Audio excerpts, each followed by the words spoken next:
आदाब।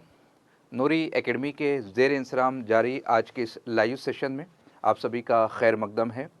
हस्बे मामूल हमारी ऑडियो वीडियो क्वालिटी के हवाले से चैट सेक्शन में मुत्तला फरमाए ताकि बाज़ाब्ता तौर पर आज के इस अहम सेशन का आगाज़ किया जा सके। चैट सेक्शन में देख रहा हूँ काफ़ी अहबाब ने सलाम कहा है। आप सभी को वालेकुम अस्सलाम। फ़ौरी तौर पर ऑडियो वीडियो क्वालिटी के हवाले से भी मैसेज कीजिए ताकि हम कंटिन्यू कर सकें। बहुत बहुत शुक्रिया, आपके मैसेजेस मौसूल हो चुके हैं। आइए अब बगैर किसी ताख़ीर के हम आज के सेशन का आगाज़ करते हैं।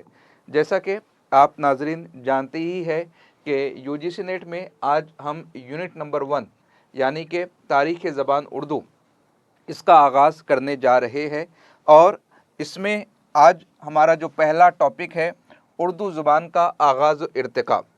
उर्दू ज़ुबान के कितने नाम थे, उर्दू ज़ुबान के ख़द्दोख़ाल हमें किस सदी ईस्वी में देखने को मिलते हैं, उर्दू ज़ुबान पर किन ज़ुबानों के असरात रूनुमा हुए हैं, पहले कौन सी ज़ुबान बोली जाती थी और उस ज़ुबान के ज़रिए से जो मुख्तलिफ़ बोलियाँ वजूद में आई वो कौन सी बोलियाँ है, कितने ख़ानदानों में ज़ुबान को तकसीम किया गया है, आरियाई ख़ानदान कितने हैं, मंजिलें कितनी हैं, कौन सा दौर है, कितने सालों में उसको तकसीम किया गया है, संस्कृत ज़ुबान का उरूज और उसका ज़वाल कैसे हुआ, प्राकृत किसे कहते हैं, अपभ्रंश किसे कहते हैं, खड़ी बोली क्या है, उर्दू का जन्म कैसे हुआ। बहुत तफसील के साथ आज ये मुकम्मल सेशन एक एक करके हम तमाम तर निकात को इस मुकम्मल सेशन में देखने की कोशिश करेंगे।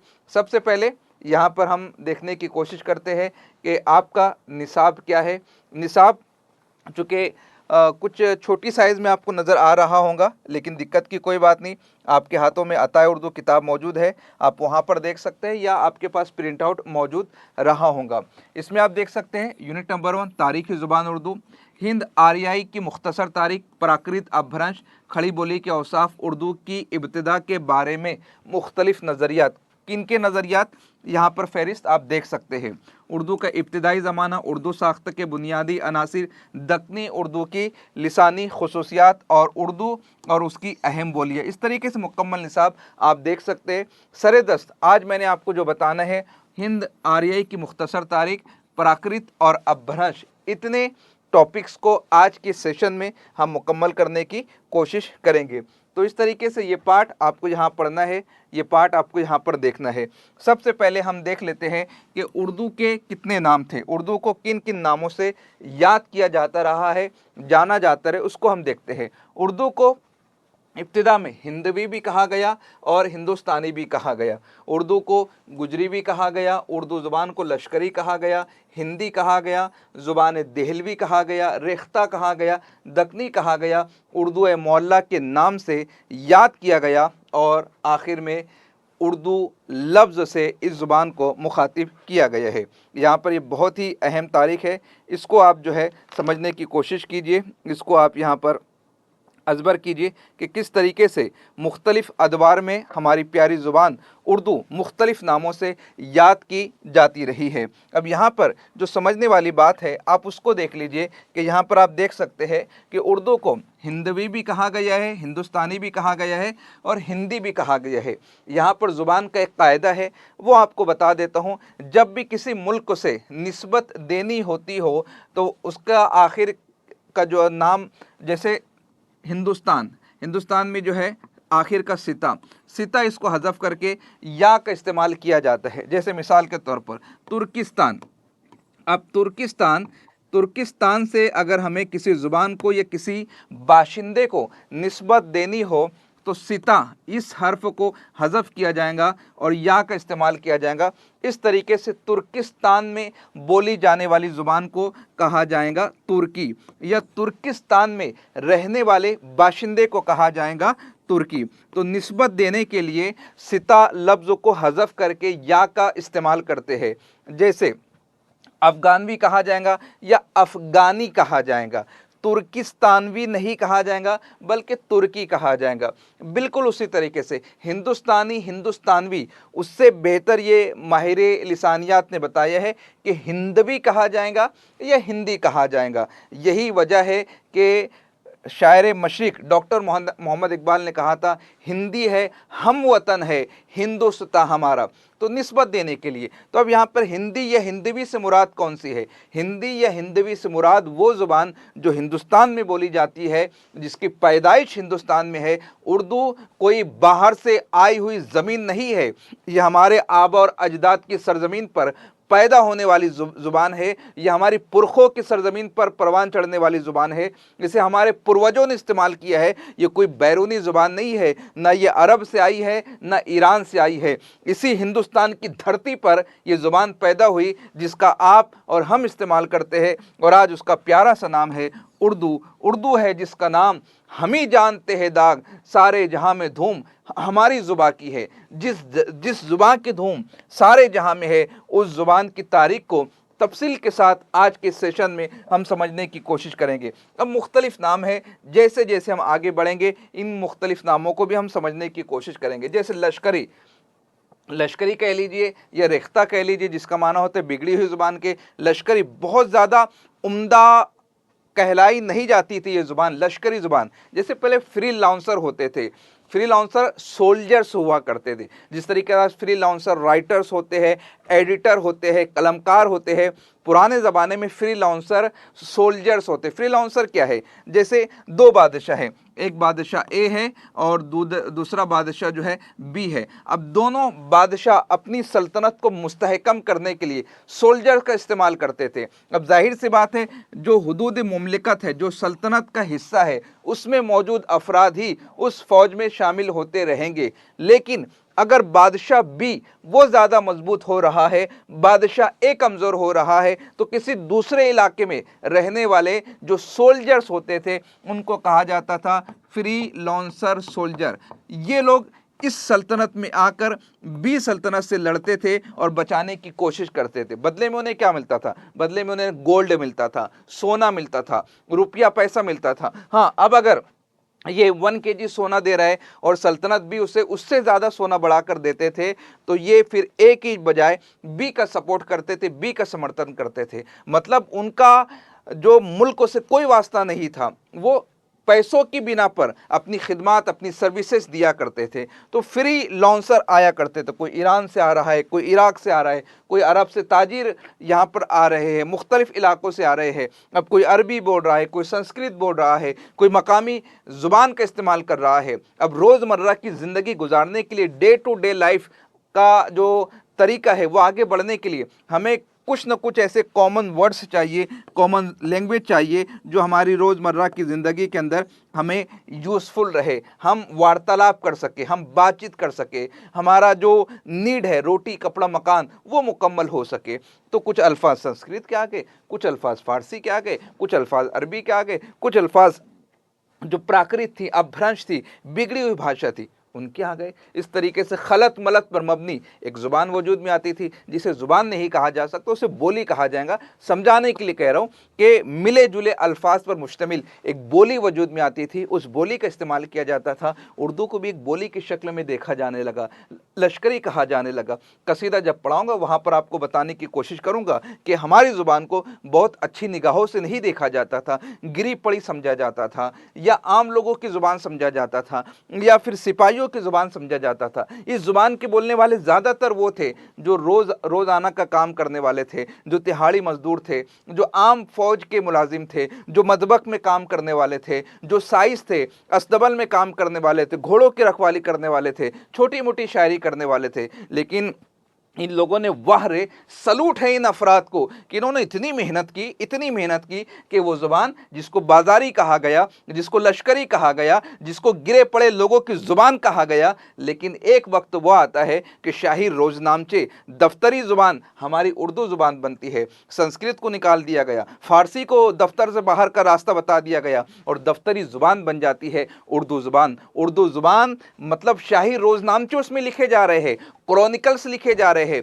ये कितने बड़े मान सम्मान की बात है कि उस सल्तनत में, उस मुल्क में ये कभी निचले दर्जे की जुबान हुआ करती थी और आज उसका तोती बोल रहा है। आज असनाफ अदब में उसका लोहा माना जा रहा है। आज दुनिया में 9वीं बड़ी जुबान के तौर पर उर्दू जुबान जो है तस्वुर की जा रही है। तो इस तरीके से जुबान परवान चढ़ती है और इसकी जो तराकीब वगैरह के मामलात हैं, यूनिट नंबर 1 आपको पढ़ा चुका हूं, उसमें बहुत तफसील के साथ इन तमाम तर बातों पर मैंने आपके सामने रोशनी डाली है। अब यहाँ पर हिंदुस्तान की वजह तस्मिया, फ़िलहाल मैं इसको हज़फ कर रहा हूँ, लेकिन नोट्स आपके सामने है, आप इसको एक मरतबा पढ़ लीजिएगा। हिंदुस्तान की वजह तस्मिया, क्यों हिंदुस्तान का नाम हिंदुस्तान रखा गया है, उसको यहाँ पर बताया गया है। सिता का मतलब होता है जगह, अब हिंद का मतलब होता है, अलग अलग यहाँ पर नज़रियात पेश किए गए हैं, उसकी तफसील यहाँ पर दी गई है। काले लोगों की रहने की जगह कहा गया है, या दरियाए सिंध के इलाके पर जो आबादी मौजूद थी वहाँ पर जो है सप्त सिंधु कहा जाता है।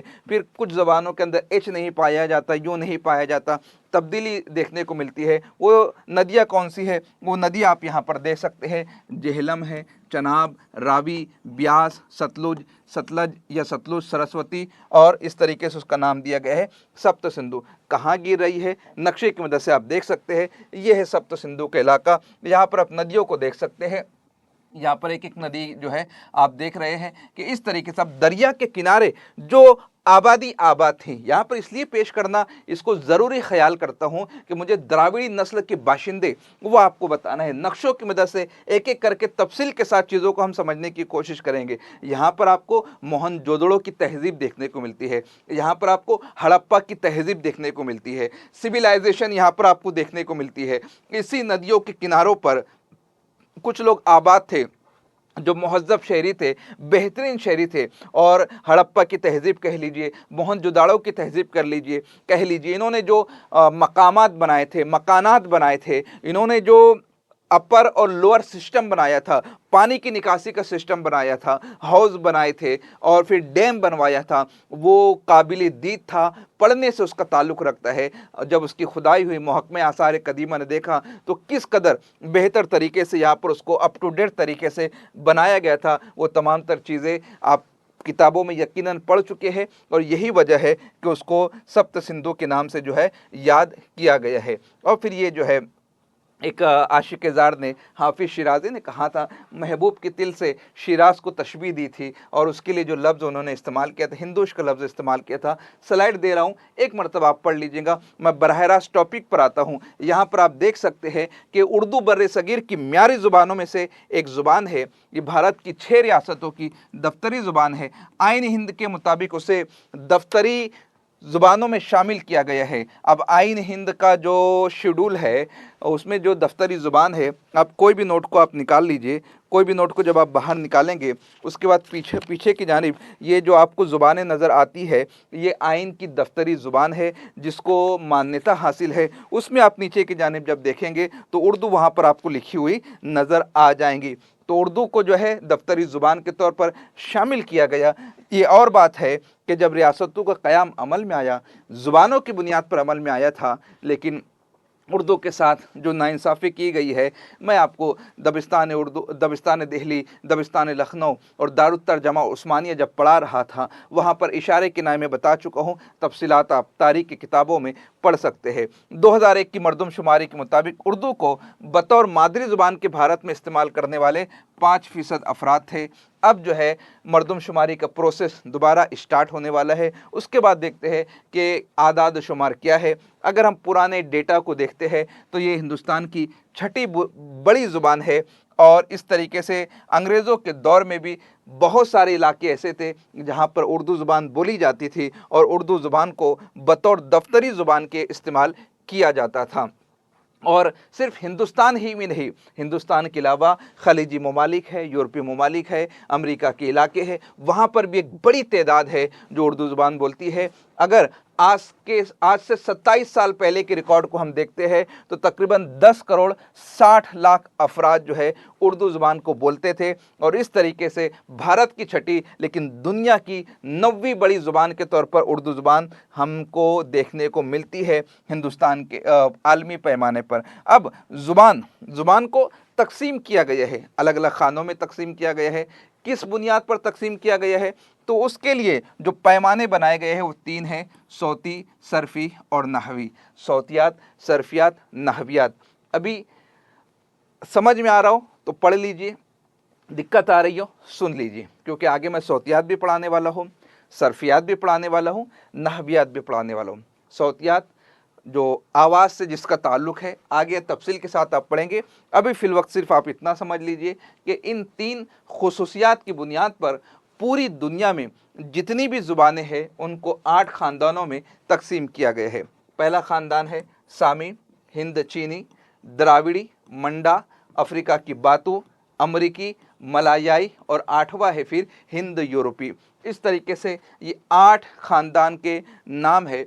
अब अगर सामी में हम देखते हैं तो अरबी और इब्रानी, ये 2 बड़ी ज़ुबानें हमको देखने को मिलती है। कहाँ पर? सामी। अब वो फिर साम है, हज़रत नूह बिन याफ़स है, वो तमाम तर तफसील यकीनन आप बचपन से मकतब में पढ़ते आ रहे होंगे, उलमा की ज़ुबानी सुनते आ रहे होंगे, इस्लामी किताबों में आपने उसका मुताला कर रखा होगा। तो सामी ख़ानदान की 2 बड़ी ज़ुबानें हैं, अरबी है, इब्रानी है। इसके अलावा भी बहुत सारी ज़ुबानें इस ख़ानदान में शुमार की जाती है। हिंद चीनी, द्राविड़ी। अब द्राविड़ी में आप देखेंगे तमिल, तेलुगु, कन्नड़ी और मलयालम। चारों ज़ुबानों को याद रखिए। अभी नक्शे की मदद से मैं आपको समझाने की कोशिश करूंगा। तमिलनाडु में तेलुगु बोली जा रही है और कर्नाटक में कन्नड़ी बोली जा रही है, केरल में जो है मलयालम बोली जा रही है। इस तरीके से अलग केरल के अंदर मलयालम ज़ुबान बोली जा रही है। तो अलग अलग इलाकों के अंदर ये ज़ुबानें बोली जा रही है जिसका ताल्लुक द्राविड़ी ख़ानदान से है। आगे बढ़ते हैं, आ जाते हिंद यूरोपी। झारखंड माध्यमिक आचार्य का अभी जो एग्ज़ाम हुआ है उसमें ये सवाल पूछा गया है और बहुत सारे स्टूडेंट्स ने जो है इस सवाल में गलती की है। इस सवाल को समझने की ज़रूरत है और इस सवाल के ऊपर जो है सही से गौर करने की ज़रूरत है, क्योंकि बहुत सारे स्टूडेंट्स जो है नक्शों को नहीं समझ पाते हैं, जिसकी वजह से उन्हें दुश्वारी आती है और वो जो सवाल है वो सवाल भी गलत कर देते हैं। अब यहाँ पर हिंद यूरोपी क्यों है? क्योंकि ये एक ऐसा खित्ता है जिसका कुछ हिस्सा यूरोप में आता है और कुछ हिस्सा एशिया में आता है, तो इसीलिए उसको हिंद यूरोपी भी कहा गया। यानी एशियाई ममालिक में भी इस ख़ानदान की ज़ुबान बोली जाती है और यूरोपियन ममालिक में भी इस ख़ानदान की ज़ुबान बोली जाती है, इस वजह से इसको हिंद यूरोपी कहा गया। लेकिन जब ये एशिया में आ जाती है, हिंदुस्तान में आ जाती है, तो इस ख़ानदान का नाम आ जाता है हिंद आर्याई। इस तरीके से आपको ये याद रखना है कि ये हिंदुस्तान में आने के बाद हिंद आर्याई ख़ानदान बन जाता है। एक सेकंड,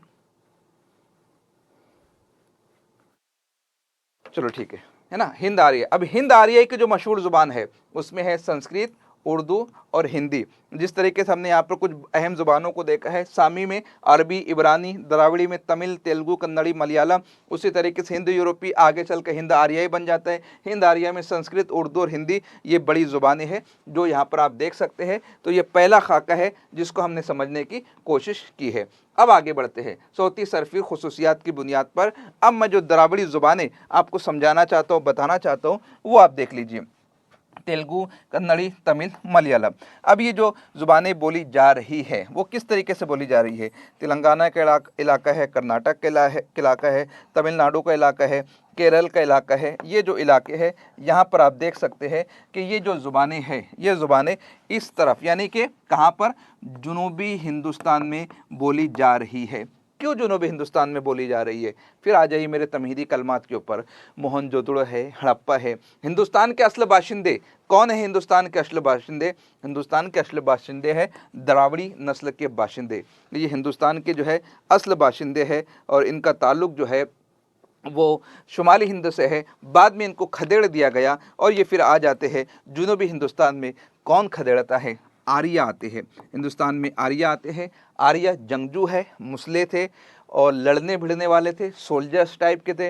द्राविड़ी नस्ल के बाशिंदे सनत हिरफत में माहिर थे, दस्तकार थे, फनकार थे, सनतकार थे, हाथों से काम करने वाले थे, वो काश्तकार थे, तो वो लड़ना भिड़ना नहीं जानते। यही वजह है कि आज भी जो जुनूबी हिंदुस्तान का इलाका है वहाँ पर बहुत ज़्यादा झगड़ा फसाद नहीं होता है। आप केरल को देख लीजिए, सबसे ज़्यादा तालीमी तनासुब केरल ही में पाया जाता है, वो पढ़ने से ताल्लुक़ रखते हैं, वो पॉजिटिव माइंडसेट के लोग हैं।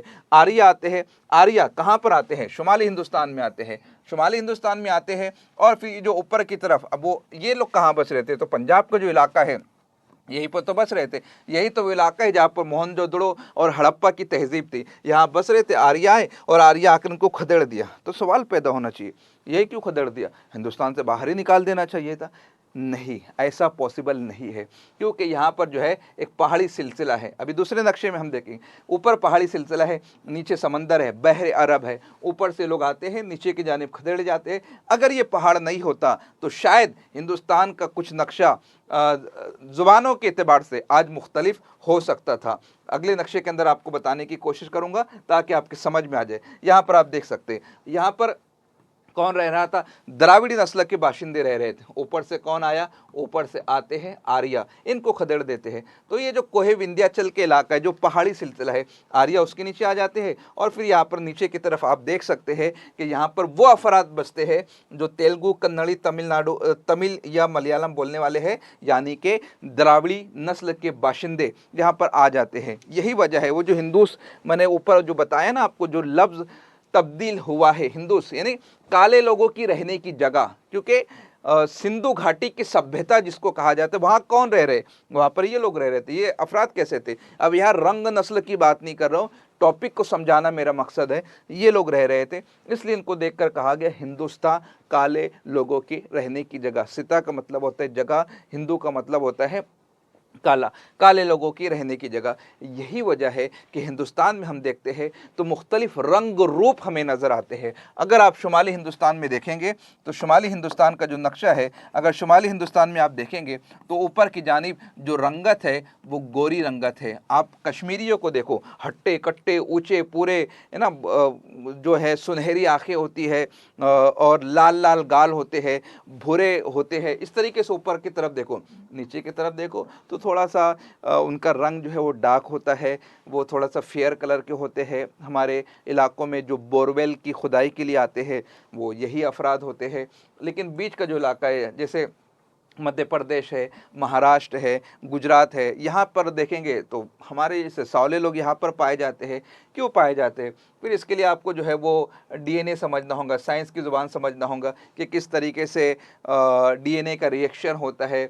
और मध्य देश के अंदर जो रंगत पाई जाती है वो सौली रंगत पाई जाती है। यही वजह है, एक तो ये उसका रीज़न है, और दूसरा जो है हम जिस पट्टे पर आते हैं, सूरज की जो किरणें हैं बराह रास्त जहाँ पर पड़ती है तो वहाँ पर रंगत जो है वो सौली हो जाती है। तो ये पूरा कल्चर है, ये पूरा उसका नक्शा है जिसको समझना ज़्यादा ज़रूरी है। ठीक है, अभी तो शुरू हुआ है ना, टॉपिक शुरू हुआ है, कॉन्सेंट्रेट कीजिए।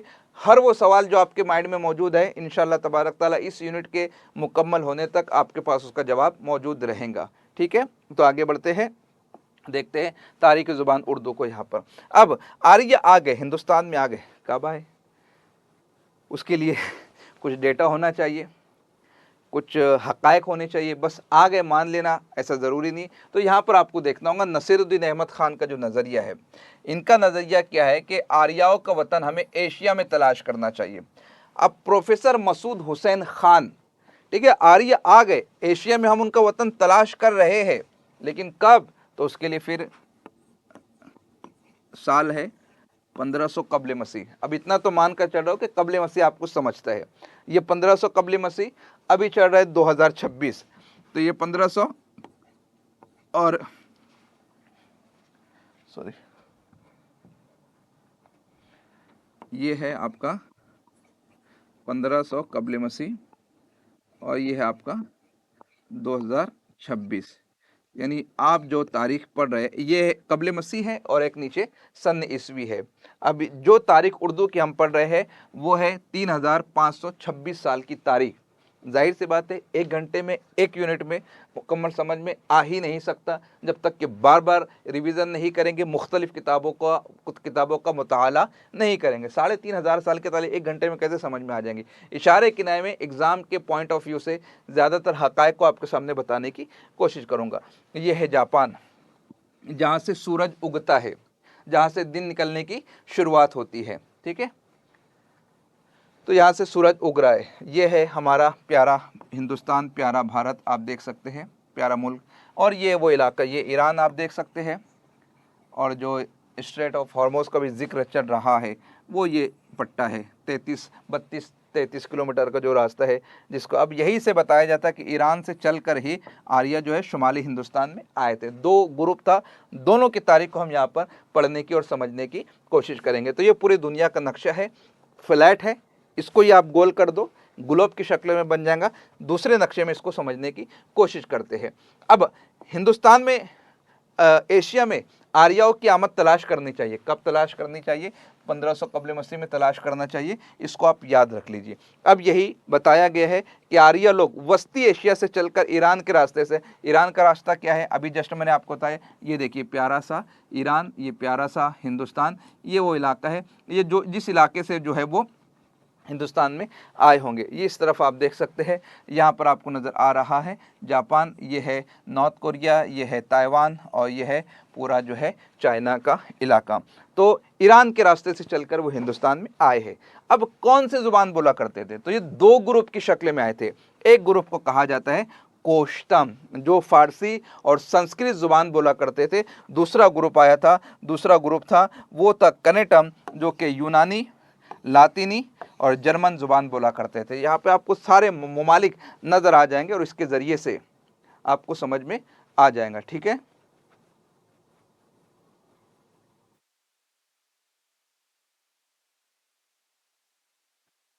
आर्यों की आमद के वक्त शुमाली हिंद में कौन सी कौमें आबाद थी? अभी जस्ट बताया, मुरसलीन, द्राविड़ी नस्ल के बाशिंदे वहाँ पर आबाद थे, जिसको खदेड़ दिया गया, फिर वो जनूबी हिंदुस्तान में आ जाते हैं, और इस तरीके से आर्य जो है ऊपर विराजमान हो जाते हैं। आर्यवर्त, अभी आपने वो कंसेप्ट सुना होगा, मैं बहुत ज़्यादा उस पर बात नहीं करना चाहता। लाइव सेशन में आप किताबें उठाकर वहाँ पर पढ़ सकते हैं, जिस जानिब मैं इशारा करने की कोशिश कर रहा हूँ। तो आर्य ऊपर आते हैं। वो जो कश्मीरी ब्राह्मण पंडित का जो मामला है वो सब इसी से मुंसलिक है। ब्राह्मण जो है वो आर्य ही थे, शुमाली हिंदुस्तान में बसते हैं, ये लोग नीचे की तरफ आ जाते हैं। ठीक है, तो आगे बढ़ते हैं।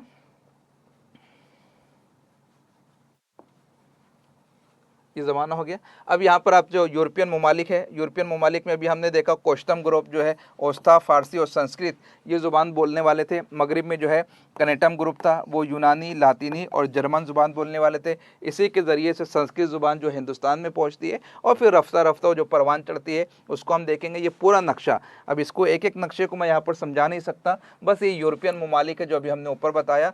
तो जो हिंद यूरोपीय ख़ानदान है, कुछ यूरोप में पाया जाता है, कुछ एशिया में पाया जाता है। जब एशिया में हम आ जाते हैं तो हिंद यूरोपीय ख़ानदान ही हिंद आर्यई ख़ानदान बन जाता है। अब हिंद आर्यई ख़ानदान को हम समझते हैं, क्योंकि यही हमारा असल टॉपिक है, हिंद आर्यई ख़ानदान। ये हिंद यूरोपीय है, हिंदुस्तान में आता है, हिंद आर्यई बन जाता है।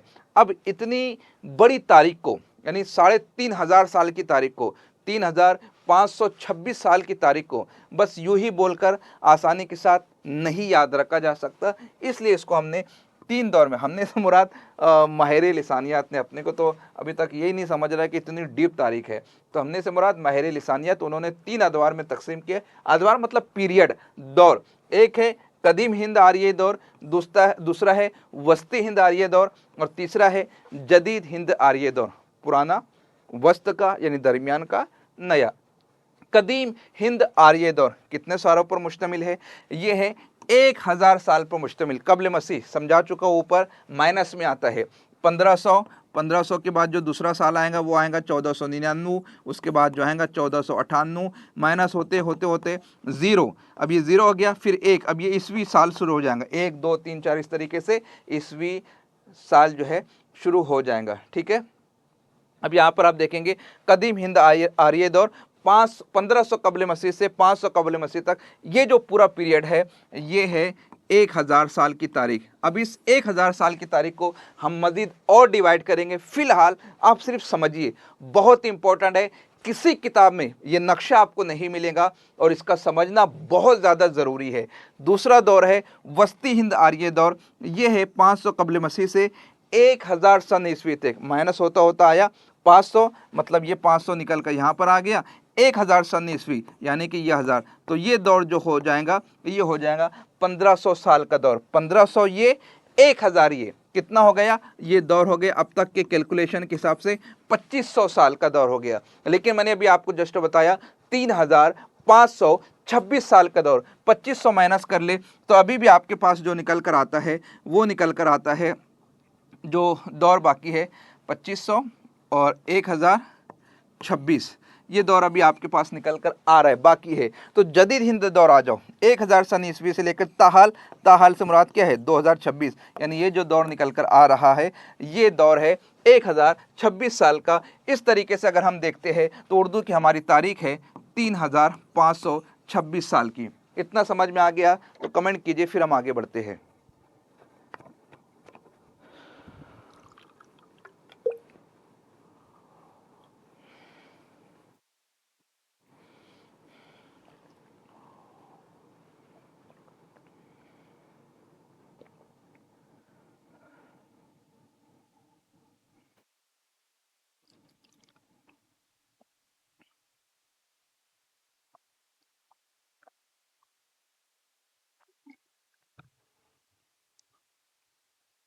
माशाल्लाह समझ में आ गया, वेरी गुड, है ना। शाइस्ता परवीन, नेगेटिव क्यों हो रहा है? क्योंकि नाम से ही जाहिर है कब्ल मसीह, मसीह से कब्ल, मसीह के बाद ईस्वी सन, वो पॉजिटिव में जाएगा, पहले नेगेटिव में जाएगा। इसके लिए मुझे 6ठी और 7वीं की किताब पढ़ाना पड़ेंगी, इसलिए मैं समझता हूँ कि एक मरतबा कल 5वीं 6ठी 7वीं की तारीख की किताब आप उठाकर एक मरतबा पढ़ लीजिए तो आपको ये मामला समझ में आ जाएगा। फिर कल के सेशन में मैं एक मरतबा और बता दूंगा तो इंशाल्लाह ताला वो कन्फ्यूज़न आपकी दूर हो जाएंगी, है ना। तो एक मरतबा कल पढ़ कर आइए, मैं कल के सेशन में एक मरतबा और आपको बता दूंगा, ठीक है। तो ज़ुबानों का ख़ानदान ये हमने देख लिया, 8 ख़ानदान है। 8 ख़ानदान में से जो 8वां ख़ानदान है हिंद यूरोपी, उसमें जो हिंद आर्यई ख़ानदान है उसको हम पढ़ रहे हैं, जिसको 3 अदवार में तकसीम किया गया है, ठीक है। आगे बढ़ते हैं। अब यहाँ पर हम देखेंगे कि जो पहला दौर है, पहला दौर कदीम हिंद आर्यई दौर, कब से कब तक था? अभी जस्ट मैंने बताया 1500 कब्ल मसीह से 500 कब्ल मसीह। देख लीजिए माइनस हो रहा है ना, 1500 से 500 बढ़ नहीं रहा है, माइनस हो रहा है क्योंकि कब्ल मसीह है। तो ये पीरियड कितने साल का है? ये है 1000 साल का। अब 1000 साल को यहाँ पर आपको याद रखना है, डॉक्टर सिद्धेश्वर वर्मा ने मजीद इस 1000 साल को 5 मंजिलों में तकसीम किया है। आप देख सकते हैं किस तरीके से डिवाइडेशन हो रहा है, तकसीम होता जा रहा है। तो 5 मंजिलों में तकसीम किया गया, पहली मंजिल, दूसरी मंजिल, तीसरी मंजिल, चौथी मंजिल, 5वीं मंजिल। पहली मंजिल है वैदिक मंजिल, दूसरी है अहद पानी की मंजिल, तीसरी है रज़मिया मंजिल, चौथी है दुनियावी मंजिल, 5वीं है टेक्साली मंजिल।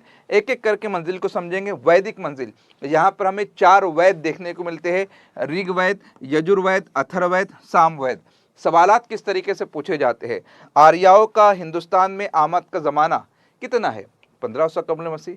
किसने कहा था? ये ख्याल जाहिर किया है प्रोफेसर मसूद हुसैन खान ने। एशिया में आर्याओं का इलाका तलाश करना चाहिए, किसने कहा है? नसीरुद्दीन अहमद ने कहा है। ऋग्वेद किस दौर में देखने को मिलती है? अब यहाँ पर कदीम हिंद आर्य दौर, वस्ती हिंद आर्य दौर और फिर जदीद हिंद आर्य दौर, तो ये देखने को मिल रही है आपको कदीम हिंद आर्य दौर। कभी कभी ये पीरियड पूछ लेता है कि 1500 कब्ल मसीह से 500 कब्ल मसीह का ज़माना कौन सा है, तो आपका जवाब रहेगा कदीम हिंद आर्य दौर। अगर पूछता है 1000 साल, इस 1000 सन ईस्वी से ताहाल का ज़माना कौन सा है, तो आपका जवाब रहेगा जदीद हिंद आर्य दौर का ज़माना रहेगा। आपसे ये सवाल पूछता है उर्दू की पैदाइश किस दौर में हुई, तो उर्दू की पैदाइश हुई थी जदीद हिंद आर्य दौर में, न कदीम में हुई है न वस्त में हुई है। उर्दू की पैदाइश हुई है जदीद हिंद आर्य दौर में, क्योंकि उर्दू के जो खद्दो खाल है वो 1200 ईस्वी में हमको देखने को मिलते हैं। और जदीद हिंद आर्य दौर कब से शुरू हो जाता है? वो शुरू हो जाता है 1000 सन ईस्वी से, और कब तक जारी है? 2026 तक जारी है। तो यहाँ पर 2026 तक। अब इस पीरियड में कौन सा, ये 1200 ईस्वी में जो देखने को मिल रहा है वो इसी पीरियड में देखने को मिल रहा है। तो हमारी उर्दू की पैदाइश, वो जो असरात उसके देखने को मिलते हैं वो जदीद हिंद आर्य दौर में देखने को मिलते हैं। हाँ, ज़मानी एतबार से भी पूछ लेता है, शिष्ट अध्याय के एतबार से पूछ लेता है, टेक्साली मंजिल के एतबार से पूछता है, प्राकृत के एतबार से पूछता है, पाली ज़ुबान के हवाले से, प्राकृत ज़ुबान के हवाले से, अपभ्रंश के हवाले से बहुत सवालात बनते हैं, तो इसके ऊपर ध्यान देने की ज़रूरत है। तो यहाँ पर इसको हम समझ लेते हैं। पहली मंजिल है, पहली मंजिल में हमें किताबें देखने को मिलती है, ऋग्वेद, यजुर्वेद, अथर्ववेद और सामवेद, है ना। अब अब्दुल रहमान बिजनूरी का वो ख्याल भी यहाँ पर लेकर आ जाइए, है ना, कि हिंदुस्तान में दो इल्हामी किताबें हैं। कौन कौन सी? एक है दीवान गालिब और दूसरी है वैद, है ना। तो इन्होंने जो है इसे इल्हामी किताब के कहा है, जो वैद के बराबर में दीवान गालिब को तस्लीम किया है। तो पहली मंजिल के अंदर हमें ये किताबें देखने को मिलती है, और इसी के हवाले से प्रोफेसर मसूद खान ने ऋग्वेद को हिंद आर्य जुबान का पहला मुस्तनद नक्श करार दिया है। ये सवाल भी पूछा जा चुका है। पहला मुस्तनद नक्श मतलब ये जो जुबानें हैं, तो मुस्तनद नक्श जो है पहला, वो नज़र आती है ये किताब ऋग्वेद, ठीक है। अब अहद पानी की मंजिल, अब अहद पानी की मंजिल क्या है? क्योंकि ये मंजिल को मंसूब किया गया है पानी से। पानी कौन है? अब देखो, ज़माना जो है ना, संस्कृत ज़ुबान आ गई। अब संस्कृत ज़ुबान को बेहतर बनाने की कोशिश की गई। आर्य आ गए, आर्य अपने साथ ज़ुबान लेकर आ गए। अब ज़ुबान रफ्ता रफ्ता बेहतर होती है। जैसे उर्दू के हवाले से हमने देखा, उर्दू पहले लश्करी थी, उर्दू कभी बाजारी थी, उर्दू को गुजरी कहा गया, उर्दू को हिंदी भी कहा गया, उर्दू को हिंदी कहा गया, उर्दू को रेख्ता कहा गया, उर्दू को गिरी पड़ी कहा गया। लेकिन रफ्ता रफ्ता उसूल, ज़ाब्ते, कायदे, कानून, तरकीबात, तशबीहात, इस्तिआरात बनते गए, ज़ुबान बेहतर से बेहतर होती गई, मतरुकात को तर्क कर दिया गया, नामानुस अल्फाज को हज़फ कर दिया गया, मुतबादिल लफ्ज़ तलाश कर लिया गया, सजन को हटाकर सनम कर दिया गया, अखिया को हटाकर आंखें कर दिया गया, दारू को हटाकर दवा कर दिया गया। सब तफसील के साथ देख चुके हैं तहरीक इस्लाह ज़ुबान में, जब हमने यूनिट नंबर 9 को पढ़ा था। तो यहाँ पर ज़ुबान को बेहतर बनाया गया है। एक जलेबी बेचने वाला, भजिया बेचने वाला, कचौरी बेचने वाला, उसको कोई फ़र्क नहीं पड़ता ये मेरा कलम है या मेरी पेन है।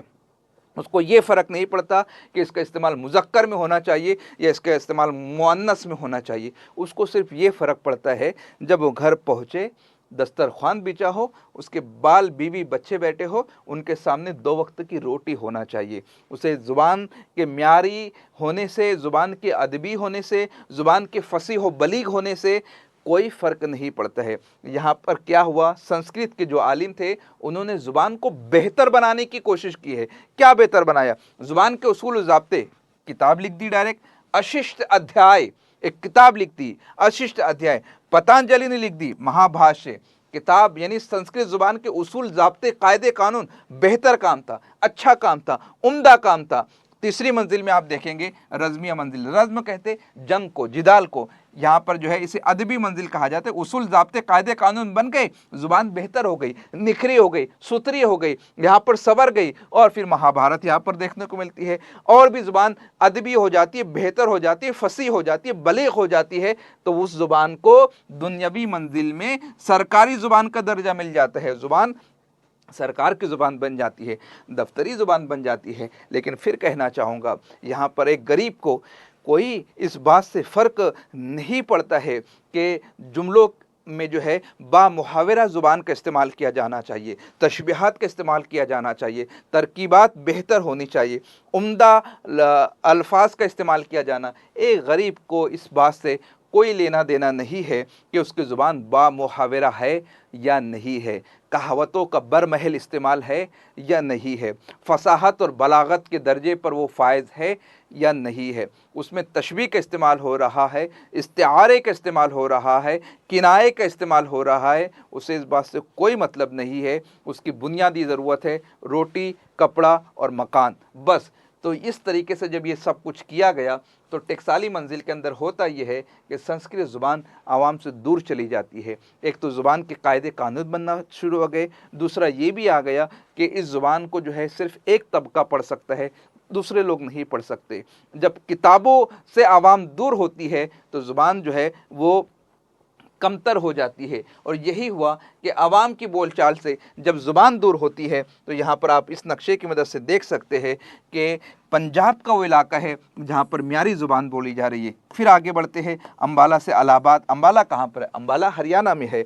और इलाहाबाद कहाँ पर? उत्तर प्रदेश में है ना। इलाहाबाद कह लीजिए, प्रयागराज कह लीजिए, वहाँ पर नीम म्यारी ज़ुबान बोली जा रही है। यूपी बिहार का इलाका, यूपी वही इलाहाबाद, इलाहाबाद से कुछ आगे बढ़ते यूपी का वो इलाका या बिहार का इलाका गैर म्यारी बोली जा रही है। संस्कृत ज़ुबान जिसका तोती बोल रहा था, जिसमें किताबें लिखी जा रही थी, जिसके उसूल और ज़ाब्ते मुदव्विन हो रहे थे, जो अदबी मंजिल पर फायज हो चुकी थी, जो सरकारी ज़ुबान बन चुकी थी, अब हाल क्या हो गया है। लेकिन जैसे मैंने 10 मिनट में बता दिया यहाँ से यहाँ तक, ऐसा नहीं हुआ। 1000 साल का अरसा इसको लगता है। 1000 साल में ये ज़ुबान यहाँ से यहाँ तक पहुँचती है। अब किस तरीके से आगे नक्शे की मदद से इसको और हम समझने की कोशिश करेंगे। बरह रास्त बस यूं ही नहीं होगा, घंटे 2 घंटे की बात नहीं है, हफ्ते 2 हफ्ते की बात नहीं है। उर्दू अदब में कोई भी चीज़ बस गुड्डा गुड्डी का खेल नहीं है, इसके लिए सदियाँ दरकार होती है, इसके लिए सालहा साल लग जाते हैं। अब ये जो नक्शा आपने देखा था कदीम हिंद आर्य दौर का, उसमें 5वीं मंजिल थी टकसाली मंजिल, जिसमें संस्कृत ज़ुबान आवाम से दूर हो गई थी, यकलख्त दूर नहीं हो गई थी। पंजाब का इलाका है, पंजाब का इलाका कहाँ पर है, ये देख सकते हैं, ये पंजाब का इलाका है। इस पंजाब के इलाके में ज़ुबान कैसी बोली जा रही है, अभी भी म्यारी ज़ुबान बोली जा रही है। लेकिन पंजाब से जैसे हम आगे की तरफ बढ़ते, कहाँ, अम्बाला, अम्बाला कहाँ पर है, हरियाणा में है, ये हरियाणा का इलाका है। यहाँ पर ज़ुबान, और उत्तर प्रदेश का कुछ इलाका, यहाँ पर ज़ुबान कैसी बोली जा रही है, ये ज़ुबान बोली जा रही है नीम म्यारी, आधी म्यारी बोली जा रही है। यहाँ पर मुकम्मल म्यारी है, यहाँ पर नीम म्यारी है। और आगे आ जाओ, बाकी का जो इलाका है और बिहार का जो इलाका है, यहाँ पर भी संस्कृत ज़ुबान बोली जा रही है, लेकिन कैसी बोली जा रही, गैर म्यारी बोली जा रही है। यूपी बिहार में यही वजह है कि ऊपर का जो पट्टा है इसे कहते हैं हिंदी बेल्ट कहते हैं, क्योंकि हिंदी के असरात यहाँ पर बहुत ज़्यादा देखने को मिलते हैं। क्यों, आजकल से नहीं देखने को मिल रहे, 1500 कबल मसीह का ये जो ज़माना है, इस तरीके से यहाँ पर संस्कृत के असरात देखने को मिलते हैं, और फिर बाद में यही तो हिंदी ज़ुबान बनती है। अब हिंदी और उर्दू का जो किज़्ज़िया है वो बड़ा नफीस मामला है, वो बड़ी नफीस बहस है। माँ बेटी का रिश्ता कह लीजिए, बहन बहन का रिश्ता कह लीजिए, दोनों की तारीख एक जैसी है। आगे जब हम बढ़ेंगे वहाँ पर हम इसको समझने की कोशिश करेंगे, ठीक है। हाँ, तो ये पूरा नक्शा यही होता है कि बस फ़ौरन नहीं हो जाता है, धीरे धीरे ये चीज़ होती है। गोया कि असल मंबा सा जैसे जैसे हम आगे बढ़ते जाएंगे, ज़ुबान के म्यार के अंदर कमी वाक़ई होती चली जाएंगी, ठीक है। और आगे बढ़ते हैं। ज़ुबानों का ख़ानदान, वापस से रिपीट कर रहा हूँ, दुनिया की तमाम ज़ुबानों को 8 खानों में तकसीम किया गया है। हम पढ़ने वाले हैं हिंदू यूरोपीय ख़ानदान को, और हिंदू यूरोपीय में हम देखने वाले हैं आगे चल के हिंद आर्याई को। हिंद आर्याई का पहला दौर है 1000 साल पर मुश्तमिल, जिसको कहा गया है कदीम हिंद आर्य दौर। कदीम हिंद आर्य दौर को 1 2 3 4 5 मंजिलों के अंदर तकसीम किया गया है। पहली मंजिल जो है जिसमें ऋग्वेद, यजुर्वेद, अथर्ववेद देखने को मिलते हैं। दूसरी मंजिल में अशिष्ट अध्याय है, पातंजलि है। तीसरी मंजिल में महाभारत है। चौथी मंजिल जो है सरकारी दर्जा इख्तियार कर लेती है। पाँचवीं मंजिल जो है टकसाली ज़ुबान है, आवाम से दूर हो जाती है। टकसाली ज़ुबान है, दुनियावी ज़ुबान है, सरकारी दर्जा है। इस तरीके से 5 मंजिलों में तकसीम किया गया है। दूसरा जो दौर है उसे कहा जाता है वस्ती हिंद आर्य दौर। 500 कबल मसीह से शुरू होता है, 1000 साल ईस्वी तक रहता है। 1500 साल का ये पीरियड है। अब 1500 साल को हमें एक साथ नहीं पढ़ना है, 1500 साल को हम तकसीम करेंगे 500, 500 और 500 साल के दौर में। तो पहला जो पीरियड रहेगा 500 कबल मसीह से ईस्वी सन के आगाज़ तक। दूसरा जो दौर रहेगा ईस्वी सन के आगाज़ से 500 सन ईस्वी तक। तीसरा जो दौर रहेगा 500 सन ईस्वी से 1000 सन ईस्वी तक। अब पहले दौर में प्राकृत हैं। अब देखो क्या हो गया, आवाम से दूर चली गई, ज़ुबान आवाम से दूर चली गई। बहरहाल आवाम तो बात करेंगी, उसको तो बोलना है, बात करना है, कम्युनिकेशन है।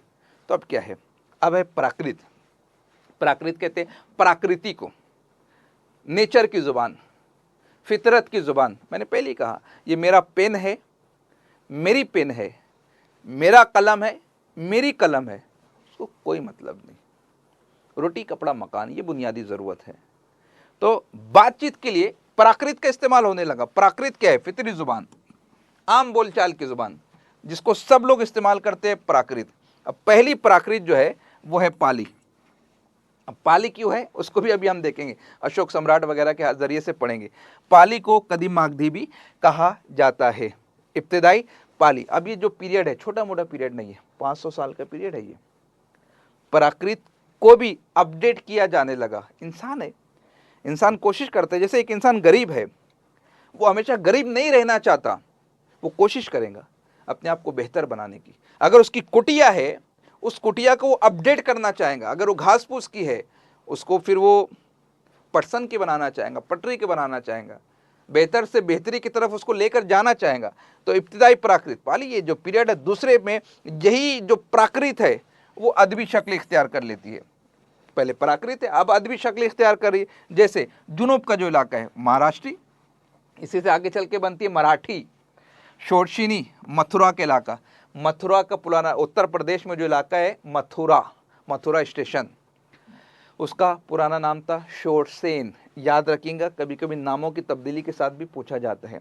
उस इलाके में जो ज़ुबान बोली जा रही है उसको बोला जाता है शोरसीनी, क्योंकि इलाकों के एतबार से नामों को नाम दिया गया है।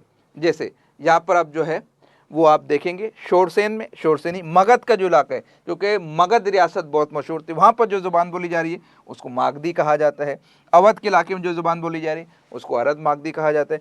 कश्मीर और पंजाब के इलाके में जो ज़ुबान बोली जा रही है उसको कश्मीरी और पंजाबी नहीं, पिशाची बोला जा रहा है। अभी यहाँ पिशाची, पिशाच क्या है, बड़ी इंटरेस्टिंग कहानी है। पिशाच, भूत प्रेत, ज़ॉम्बीज़। क्या करते ज़ॉम्बी, खून चूसते हैं, है ना। कुछ लोगों को बड़ा मज़ा आता है वो वीडियोस वगैरह देखने में, वो आउट ऑफ द बॉक्स जाकर देखने वाले पिशाच, भूत प्रेत। अब कश्मीर पंजाब में जो है ना वो महकमे आसार कदीमा ने जब खुदाई की तो वहाँ पर उनको वो मिले हैं, जानवरों की हड्डियाँ वगैरह मिली है, गले की ज़ख़ीरा अंदोज़ी के सबूत और शवाहिद मिले हैं। तो ये बताया जाता है कि ये वो इलाके थे जहाँ पर पहले हंटर्स बने। हंटर्स क्या करते थे, जानवरों को मार कर उसका गोश्त खाया करते थे। तो अभी आग वगैरह की इजाज़त से पहले जब वो गोश्त खाने लगे तो वही कच्चा गोश्त जब खा रहे, तो जिस तरीके से पिशाच है तो उसी तरीके से इनकी ज़ुबान को नाम दे दिया गया पिशाची। फिर बाद में आग की इजाद होती है, फिर गोश्त को भुना जाता है। अभी बड़ा कंट्रोवर्शियल टॉपिक है भैया, इस पर मैं खामोश रहता हूँ।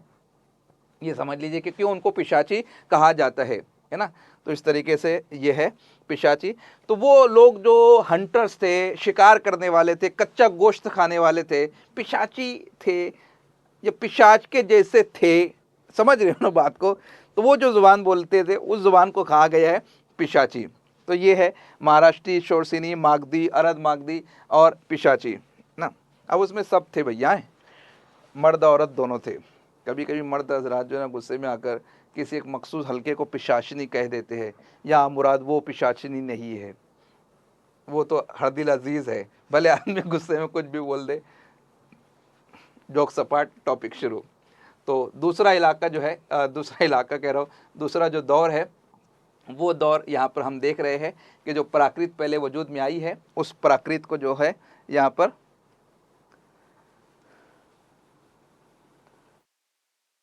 हाँ जी दिनेश कुमार, यही कच्चा मांस खाने वाले, ठीक है। तो पहला दौर इब्तिदाई प्राकृत है। क्यों प्राकृत, अगर देखो संस्कृत ज़ुबान जैसी थी वैसी ही रहने दी जाती तो प्राकृत की बोलने की बात ही नहीं आती थी, कोई बात ही नहीं था, ठीक है ना। लेकिन उसके उसूल ज़ाब्ते बनाए गए, आवाम की बोलचाल से दूर हो गई तो आवाम ने दूसरी ज़ुबान बोलना शुरू कर दिया। ये हम जो बोलते हैं ना, हम जो सोचते हैं ना कि हम हैं तो बहुत कुछ, ऐसा कुछ नहीं है ना। अल्लामा इकबाल, शिबली नोमानी, मिर्ज़ा गालिब, मीर तकी मीर वो चले गए तो उनके जाने से उर्दू ख़त्म नहीं हुई। तो जिसको भी ये खाम ख्याली होती है कि हम बहुत कुछ, किसी के जाने आने से रुकने से दुनिया के निज़ाम नहीं रुकने वाला, या हमारा बॉस हमको एड़ा बनाता है, बेवकूफ़ बनाता है कि सर तुम कॉलेज नहीं आएंगे तो कॉलेज का निज़ाम कैसे चलेगा।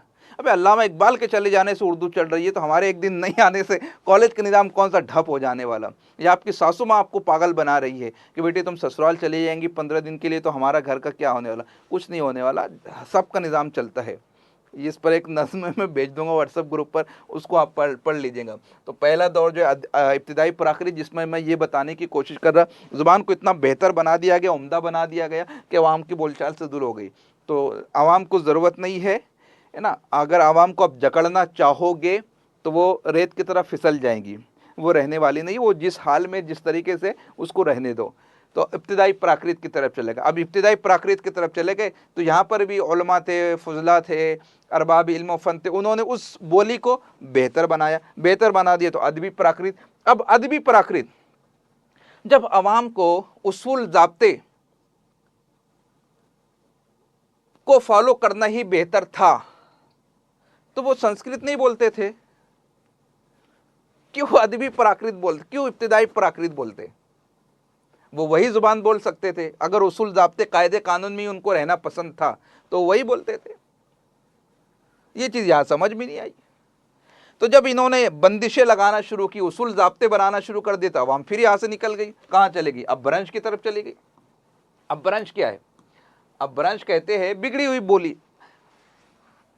जुबान है, उसकी फितरी शक्ल है प्राकृत, प्राकृत को बेहतर बनाया गया, लोग यहाँ से भी चले गए, अब ब्रंश बोलने लगे। अब ब्रंश बिगड़ी हुई भाषा, बिगड़ी हुई बोली।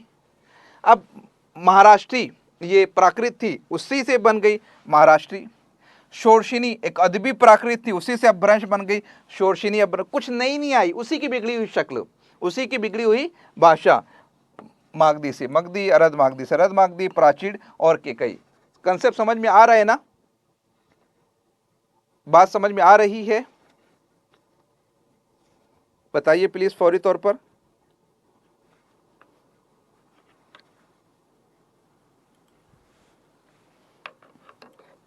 ठीक है ना, तो आगे बढ़ते हैं। वस्ती हिंद आर्य दौर। अब यहाँ पर हम इस चीज़ को यहाँ पर देखने की कोशिश करेंगे।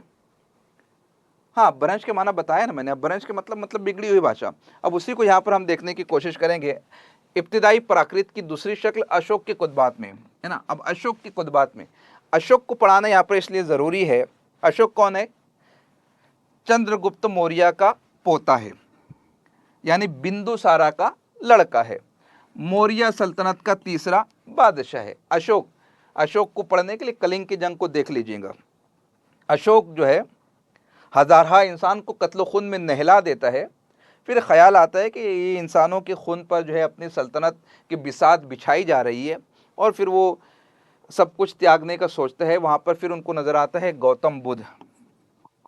गौतम बुद्ध जो है एक स्पिरिचुअल पर्सनालिटी है, इनके अफकार और ख़यालात को, इनके थॉट्स को दुनिया के अंदर बहुत सारे लोग फॉलो करते हैं। यकीनन आपने भी किताबों में गौतम बुद्ध के हवाले से पढ़ा होगा।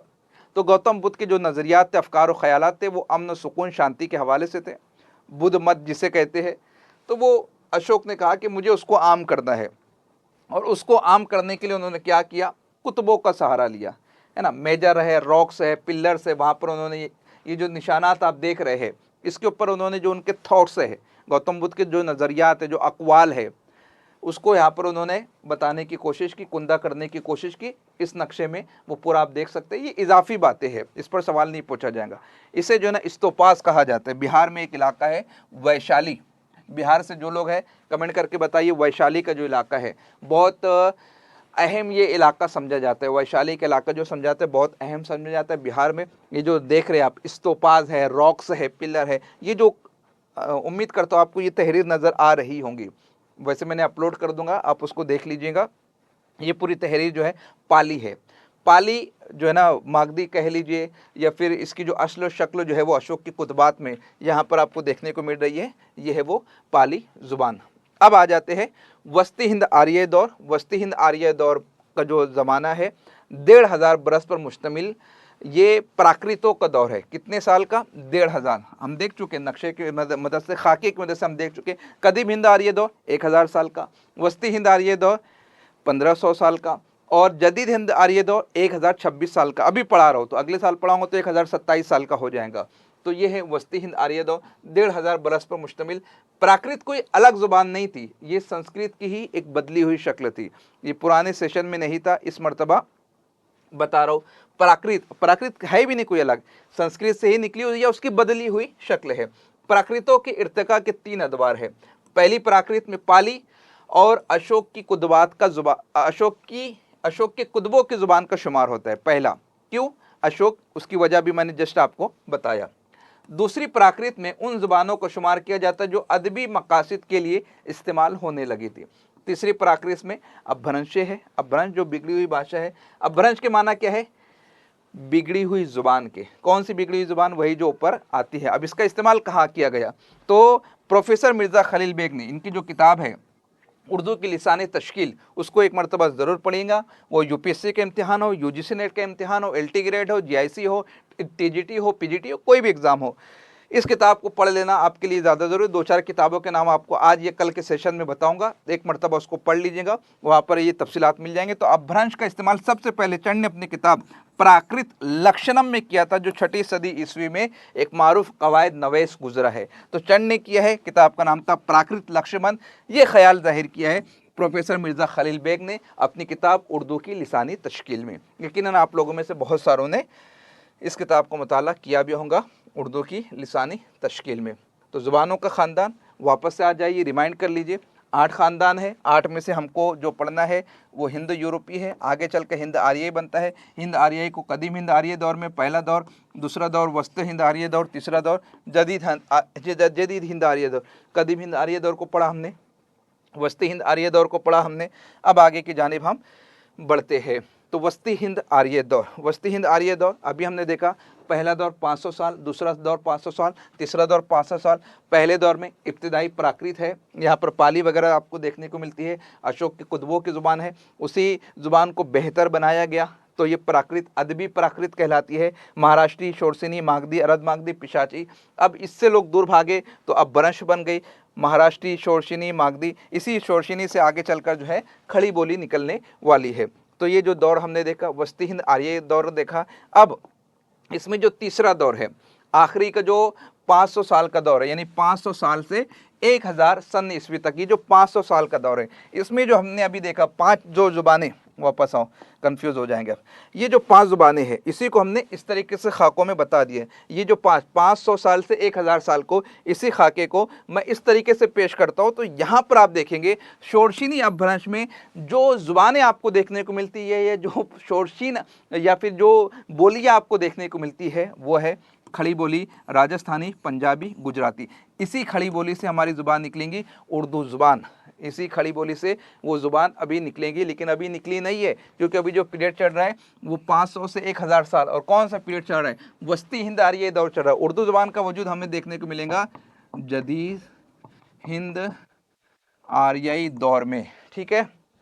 तो ये शोरशिनी, अपभ्रंश, खड़ी बोली, राजस्थानी, पंजाबी और फिर गुजराती। मागधी में मागधी, बंगाली, आसामी, उड़िया, मागधी। अब ये सब इलाकों की बुनियाद पर, नक्शा याद है आपका जो है आसानी के साथ समझ में आ जाएगा। बंगाल में बंगाली, आसाम में आसामी, उड़ीसा में उड़िया, मगध में मागधी, अरद मागधी। अरद मागधी का जो इलाका है बिहार से इलाहाबाद, नीचे से ऊपर। अभी जो नक्शा देखा था ना, पंजाब से हम नीचे बिहार की तरफ आ रहे थे, अभी बिहार से ऊपर इलाहाबाद, यानी बिहार और उत्तर प्रदेश।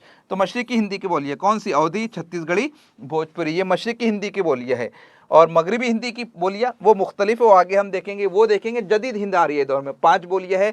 आ का लहजा रखती है, ऊ का लहजा रखती है। कौन कौन से आगे बताऊंगा। महाराष्ट्री, बरार के इलाके में जिससे बनती है मराठी। प्राचीन, सिंध के इलाके में जो जुबान बोली जा रही है सिंधी और लेंदा, इसकी भी एक खास बात है। जदीद हिंद आर्य दौर में उसको भी बताऊंगा। समझ में आ गया? कमेंट कीजिए, फौरन कमेंट कीजिए। नहीं समझ में आया तो रिपीट करूंगा।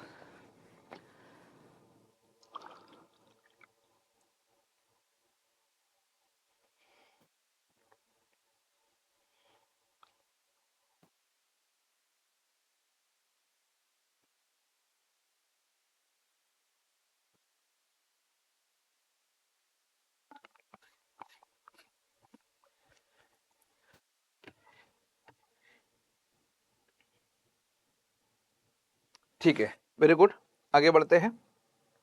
वस्ती हिंद आर्य दौर ये देख लिया अब हमने। अब आ जाओ जदीद हिंद आर्य दौर पर। किस तरीके से? आ जाओ वापस से फिर से नक्शे के नजर बनाऊंगा। जुबान को 8 खानदानों में तकसीम किया गया है। 8वां खानदान है हिंदू यूरोपी। आगे चलकर आ जाता है हिंद आर्यई। हिंद आर्यई को 3 खानों में, कदीम हिंद आर्यई, वस्ती हिंद आर्यई, जदीद हिंद आर्यई। पहला दौर हम देख चुके हैं, कब से कब तक है ये दौर जो पाया जाता है 1000 साल का पाया जाता है। दूसरा दौर पाया जाता है 1500 साल का। पहले दौर में हमने देखे थे 5 मंजिलें। वस्ती हिंद आर्य दौर में देखा था हमने 3 मंजिलें। 3 मंजिलों को हमने 1500 में डिवाइड किया था। पहला जो है 500 कब्ल मसीह से 1000 सन ईस्वी तक, और ये देखा था 1500 कब्ल मसीह से 500 कब्ल मसीह तक, और ये देखा था 500 कब्ल मसीह से 1000 सन ईस्वी तक। जदीद हिंद आर्य दौर ये देखने वाले हैं हम 1000 सन ईस्वी से 2026 तक, यानी ये दौर है 1026 का। टोटल हो जाता है 3526 साल का ये पीरियड। अब इसमें हम देखेंगे शुमाल मगरबी। शुमाल मगरबी हिंदुस्तान में जो ज़ुबानें हैं वो लिंदा या सिंधी ज़ुबान है। जनूबी हिंदुस्तान की ज़ुबान महाराष्ट्र में मराठी आपको देखने को मिलती है। मशरक़ी हिंदुस्तान आसामी, बंगाली, उड़िया, बिहारी ये ज़ुबान है। मशरक़ी हिंदुस्तान की ज़ुबानों में अभी हमने देखा अवधी, बाघेली, छत्तीसगढ़ अवध में बोली जा रही है, अवधी बाघेलखंड में बोली जा रही है, बाघेली छत्तीसगढ़ में बोली जा रही है, छत्तीसगढ़ी। अब आ जाओ मगरबी हिंदी, ये बहुत अहम है, जिसे कहा जाता है मध्य देश की ज़ुबानें। अब यहाँ पर आप देख लीजिए क्या बताया जा रहा है। मगरबी हिंदी की 5 बोली है। कौन सी? खड़ी बोली जिसको हिंदुस्तानी भी कहा गया, हरियाणवी जिसको जाटू या बांगड़ू भी कहा गया है, नाम बदल कर भी सवाल पूछा जाता है, याद रखिए। खड़ी बोली हिंदुस्तानी, हरियाणवी, जाटू या बांगड़ी, ब्रिज भाषा कन्नौजी, बुंदेली। ये जो ऊपर की 2 जुबान है ये लहजा रखती है आ का लहजा। इस पर तफसील के साथ आगे आऊँगा। ये जो 3 जुबानें हैं ये लहजा रखती है ऊ का, ये आ का लहजा रखने वाली ज़ुबान है, ये ऊ का लहजा रखने वाली ज़ुबान है। खड़ी बोली हरियाणवी आ का लहजा रखने वाली है, ब्रिज भाषा कन्नौजी, बुंदेली ये ऊ का लहजा रखने वाली ज़ुबान है। इसी पर मुझे ताज्जुब होता है कि मोहम्मद हुसैन आज़ाद जैसा इतना बड़ा जो शख्स है, नाकिद है, वो ब्रिज भाषा से उर्दू की पैदाइश का नज़रिया कैसे बता सकते हैं, जबकि ब्रिज भाषा ऊ का लहजा रख रही है और हमारी ज़ुबान आ का लहजा रख रही है। इसीलिए कहा जाता है कि उर्दू की पैदाइश जो है वो खड़ी बोली से हुई है, हिंदुस्तानी से हुई है। तो ये हमने यहाँ पर देखा है ज़ुबानों का ख़ानदान और जदीद हिंद आर्य दौर। अब ये पैदाइश के जो मुख्तलिफ़ नज़रियात, ये नाम है पैदाइश के मुख्तलिफ़ नज़रियात, मैं चाहता हूँ कि इसको हम कल करते हैं, ठीक है। कल तफसील के साथ इंशाल्लाह इसको पढ़ेंगे हम, ठीक है। काफ़ी कुछ इसमें बताना बाकी है, कल करते हैं या आप कहेंगे तो अभी देख लेते हैं, कोई दिक्कत की बात नहीं है, देख लेते हैं, ये एक टॉपिक ही हमारा मुकम्मल हो जाएगा, ठीक है। ये कल करते हैं। हाँ अभी तो काफ़ी टॉपिक है ना, तो चलिए कल करते हैं। अब आपके जो सवालात हैं आप उन सवालों को पूछ लीजिएगा, फिर हम सेशन का अख्तिताम करते हैं इंशाल्लाह, ठीक है।